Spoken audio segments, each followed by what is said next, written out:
some documents in his socks, down his backside, near his private parts. He shoved it into his pants.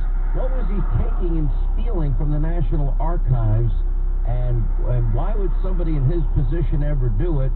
And then the media, the mob, typically, what did they do? They came to his aid and his defense. They, when he put the papers, next to, his backside and his private parts and his socks, he was just being sloppy. Just think maybe this is a case of sloppiness. I'm sure it was a careless, sloppy moment.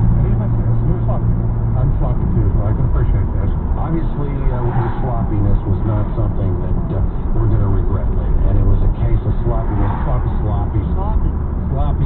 Sloppy. Anyway, what is the truth?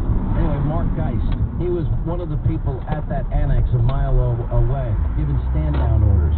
He fought the Battle of Benghazi from September 11th to September 12th, 2012. Colorado native, joined the Marine Corps in 1980.